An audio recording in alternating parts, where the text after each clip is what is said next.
Hello and welcome back. Today I'm excited to share one of my most important oils that I've been experiencing and experimenting with this summer. I find that when I'm at different phases of my journey of life, of seasons, literally and just more esoterically, different oils really have a resonance with us. Again, they have the energetics and the plant spirit and the way that they can help me to begin to clear up old patterns, old habits, to kind of repair fringe energy or cut ties with things that are no longer serving me. And this particular oil has just really been an anchoring point, but so much more. And so I'm excited to introduce you to this really potent oil, at least for me, and I hope that you find something in this as well. So I'm Jessie Raspiller, and my true nature as a somatic herbalist is to help individuals find a natural balance in this modern world. And I think that's an important thing to recognize, is that a natural balance for our ancestors was very, very, very different compared to what in this modern world of continuous connection to things outside of ourselves, whether they're these wonderful devices where we come to get information, but sometimes that information filters through us, through the information that our ancestors left us with our family of origin, our childhood peers, and all of these impressions that have been made upon us in this lifetime. And then we get to these different points in our life and our human experience where sometimes we want some of that just to crumble. We want to be able to experience and do things in a completely new way, maybe with a sense of freedom, with less struggle, with the recognition that something that worked for us in the past may no longer serve us. And it's in those moments where we begin to name and to recognize sort of those crumbling elements of scaffolding or structure that we have within us. And it can be so enriching and empowering, and yet at the same time it can completely feel like we're toppling and don't necessarily have the foundation that we've known to stand upon. And so how do we move forward? How do we leave behind these structures and these roots that maybe one time really fed us, and give ourselves permission to sometimes be a little bit messy while we rediscover what it is that we're standing on? You know, maybe it's a metaphor of climbing the mountaintop to get a new perspective and to, show our sense of courage and our wonderment of this world. Or maybe it's just really restructuring the way that we're showing up for work, our careers, our passions, our families, and the energy that we do or don't have to put forward. And so for me, I live somewhere in between all of those stories that I just named. As I've come in and I've opened up this physical space here in Ventura, it's also opened up my world to a deeper sense of work, including showing up on this channel these days. And it's taken me a long time to build a foundation that I can stand on, so that I can even show up here on this channel and know my true voice, and to know the wisdom that not only has been learned in this life, but that moves through me, that I have to share. And for me, cedarwood has been this incredible oil to help me rebuild my foundation, but also the framework of self, of my voice, of my passions, my purpose. And I have a teacher who shared this beautiful story of, it was actually the creator of the Manara oils and some of these acupoints that I share on here. She talked of walking into a temple many years ago. And if we know architecturally, cedarwood is a physical functional wood that has been used in architecture, especially sacred spaces, for thousands of years. And what she recognized in this centuries old temple that she had walked into with centuries old cedarwood was that she could still smell the essence and essentially the essential oil that was protruding from this oil. How fascinating is that? That's something that hundreds of years ago was cut down from its natural environment, and it still exudes its most pure essence to the world. And if we think about all of the ways that, in many ways, we've kind of been cut down from our own natural world, we no longer have the relationship that we used to with being tenders of the land. And many of us are showing up in the uniqueness of this modern world in new ways, right? For me, one of those callings is just being in nature and hiking.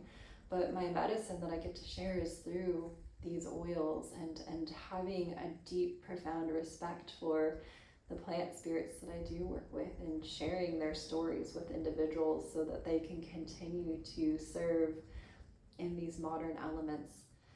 And so when we think about each of our stories and maybe the ways that our ancestors did tend to the land, tend to the energetics of the earth, and the ways that that still actually flows through us, we get this duality through Cedarwood of allowing some of those frameworks that don't serve this modern world to kind of crumble and make way for new scaffolding to come in.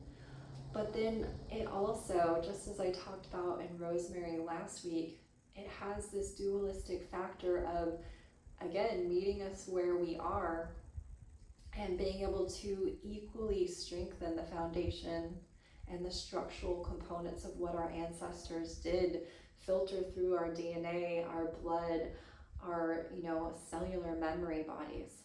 And so together, bringing that ancestral rhythm that is vibrationally true to this century, to this generation, to this modern beings that we are, as well as finding those new foundational components that we really need to be able to stand on and to stand within, and bringing those into harmony.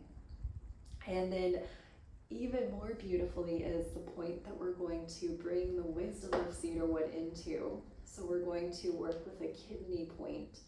And if we know kidney energetics are an emotional components, I should say, they represent fear. But on the flip side, they and the adrenals really represent the courage when we learn to move through that fear. And so we think about what is the best way that we can move through fear, and it's with a firm structure.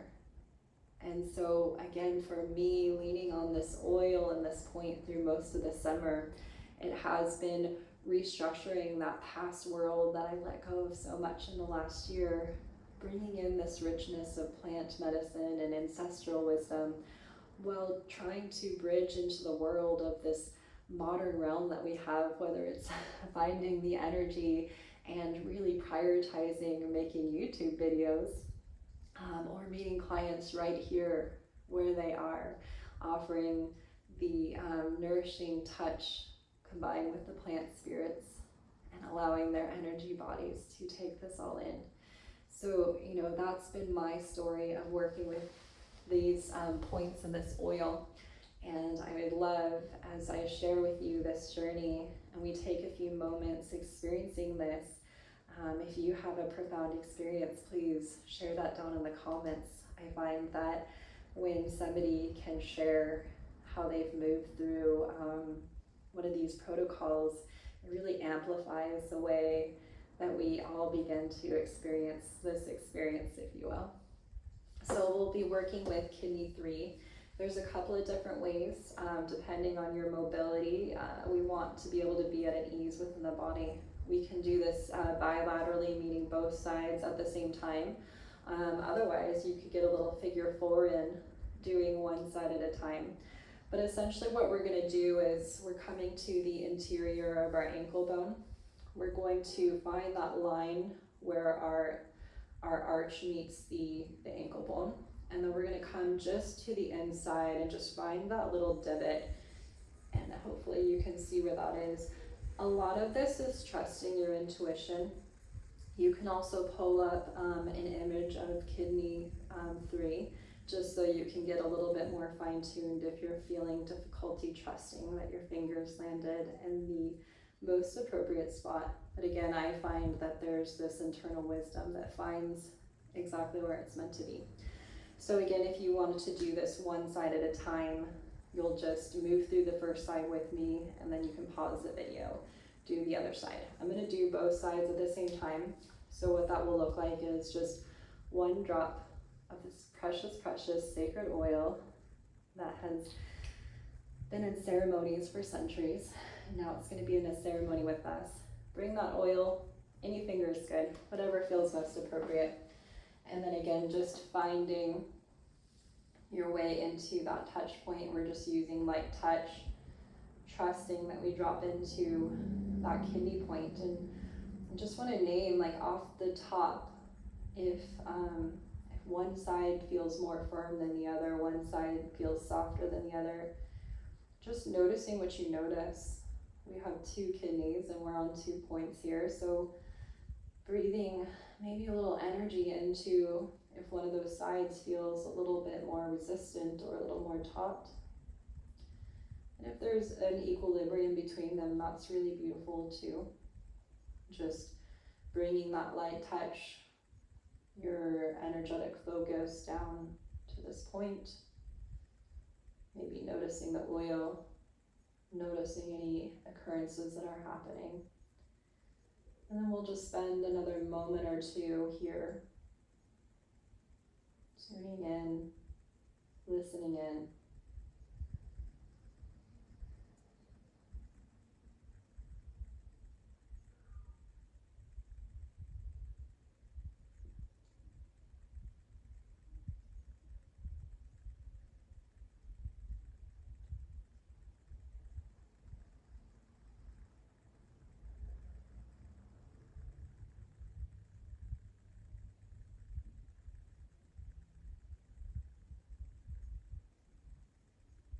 And then again, just noticing when there's a shift or after a few moments have passed, bringing that cedarwood up to the nose.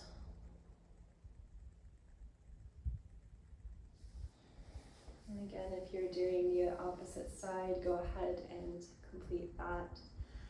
But yeah, this is a really, really beautiful oil that I used for many weeks, day after day in a row, to really help me recenter on my own internal scaffolding. So if you find yourself loving this experience and this protocol, please share both in the comments as well with a friend that may be able to use this type of support. And again, if you're seeking that high quality oils, I love the Manara brand. You can always drop down into the show notes and grab our affiliate link. It's like shopping local, and you also get free shipping on that. So in the meantime, I look forward to hearing about your journey, and I hope the adventure is well. Thank you so much.